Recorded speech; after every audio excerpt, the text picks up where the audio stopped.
जय हिंद एवरीवन। ये हमारी पार्ट 4 ऑफ आवर चैप्टर है। तो इससे पहले हमने चंगेज खान के बारे में थोड़ा बहुत पढ़ा था कि उसने कैसे अपना एम्पायर स्टैब्लिश किया, कैसे उसे बारबेरियन रूलर कहा जाता था। और तो हम अब थोड़ा सा पढ़ने वाले हैं कि जब उनकी डेथ हो जाती है उसके बाद वो अपना एम्पायर को कैसे स्टैब्लिश कर जाते हैं।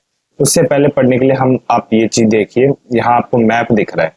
इस मैप पे जो मुगल्स कह रहा हूँ, जो मंगोल्स थे उनने कैसे अपना एम्पायर को स्टैब्लिश किया। उन्हें पता था ईस्ट में क्या है, सी है, नॉर्थ में रशिया पड़ जाएगा जो कि एकदम आईसी कंट्री है।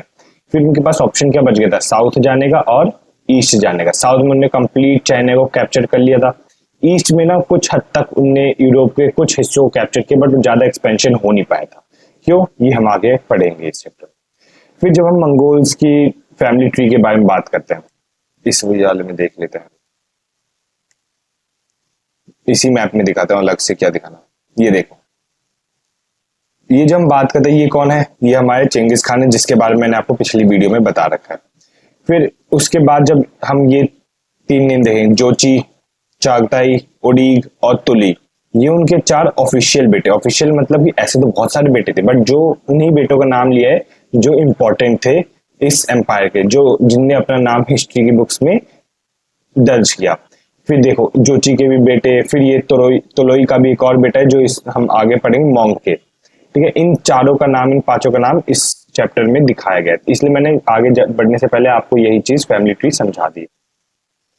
तो जब हम बात करते हैं मंगोल एक्सपेंशन की, जब इनका डेथ, चंगेज खान की जब डेथ हुई थी ना, तो ये जो एक्सपेंशन था वो कुछ हिस्सों में डिवाइड हो गया था।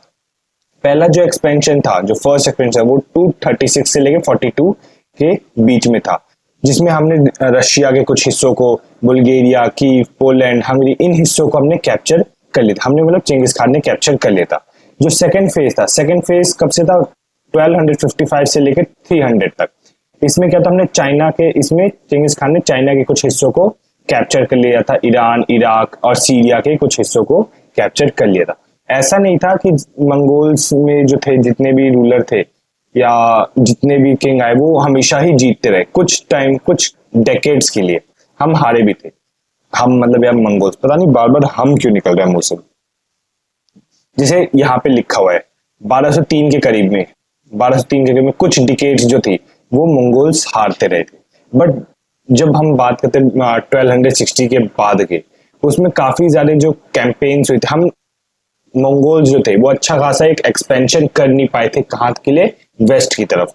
अभी जैसे मैंने आपको ये कहा गया मैप में बताया था, ये मैप, इसमें यहाँ पे यूरोप दिख रहा है। इस यूरोप की क्या, कौन सा वेस्ट का हिस्सा हुआ, यहाँ पे मंगोल्स ज्यादा अच्छा खासा एक्सपेंशन अपना कर नहीं पाए थे। क्यों, अब ये हम आगे पढ़ने वाले हैं। तो हम 1260 में देखते हैं कि जो वेस्ट का जो हिस्सा है वो अच्छा खासा मंगोल कैप्चर नहीं कर पाते, बल्कि कुछ हिस्सा जैसे कि वियना, वेस्टर्न यूरोप के जैसे इजिप्ट वगैरह, ये हिस्से मंगोल्स ने कैप्चर कर लिए थे। बट धीरे धीरे करके ना ये भी हिस्से ना मंगोल्स के हाथ से छूटे थे। क्यों छूटे थे, जो हंगेरियन स्टेपीज के जो अटैक्स हो रहे थे, जो इजिप्शियन फोर्सेस इन पे अटैक करती, इसकी वजह से क्या होता, मंगोल्स इन हिस्सों को हारता हुआ चला जा रहा था। अब तुम कहोगे सर मंगोल्स तो इतना पावरफुल एम्पायर था, फिर भी क्यों हार रहा था?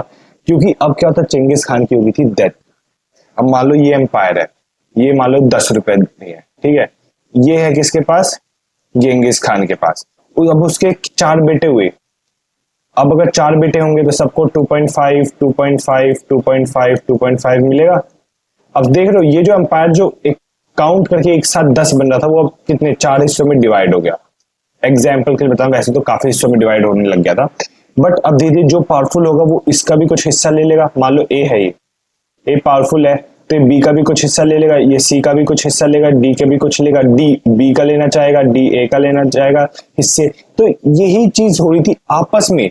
इस एक लाइन में बोलूं तो आपस में कॉन्फ्लिक्ट स्टार्ट हो गई थी। सारे बेटे आपस में ही लड़ने लगे कि मुझे ज्यादा हिस्से मिलने चाहिए। जो चंगेज खान के बेटे थे, जोची, ओदोगोई और फिर एक और तीसरा जो तोलोई, मतलब जो हम प्रोमिनेंट नेम की बात करते हैं, तोलोई का भी एक बेटा था जिसका नाम था मोंके।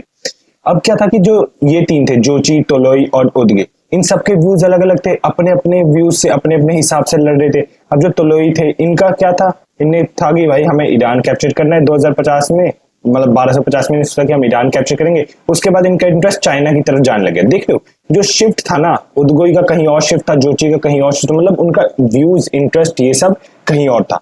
इसकी वजह से क्या होता, एक टाइम के बाद ना यूरोप में ना एक्सपेंशन होने धीरे धीरे करके बंद होने लग गया।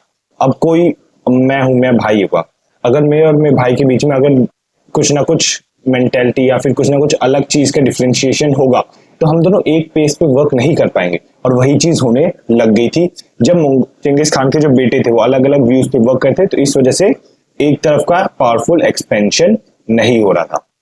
और हम देखते धीरे धीरे करके जो यूरोप में जो एक्सपेंशन था वो कम होने लगे था, और बाकी जो लोग थे, जो इजिप्शियन मिलिट्री होगी, या ऊपर भी हमने एक और बात की थी,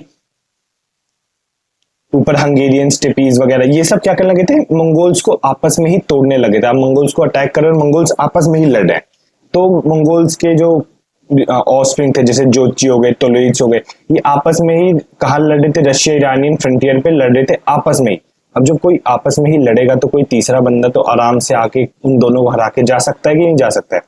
तो यही चीज बताई गई थी कि जो मंगोल्स का एक्सपेंशन था वेस्ट में, एक टाइप के बाद एक ठहर सा गया था, जैसे जो एकदम से मंगोल एम्पायर जो था वो एकदम से एक्सपैंड होने लग गया था। बट धीरे धीरे करके हम देखते कि क्या होने लगा था कि ये एक टाइप से पहले तो एक्सपैंड हो रहा था, अब क्या होने लग गया था, एक टाइप से सिकुड़ने लग गया था, एक टाइप से ये कह सकते हो कि श्रिंक होने लग गया था। तो यही चीज हम देखने को मिलती है हमें चंगेज खान के डेथ के बारे में। इसके आगे का हम अगली वीडियो में करेंगे। अभी तक ले इतना ही। मुस्कुराते रहिए और जय हिंद।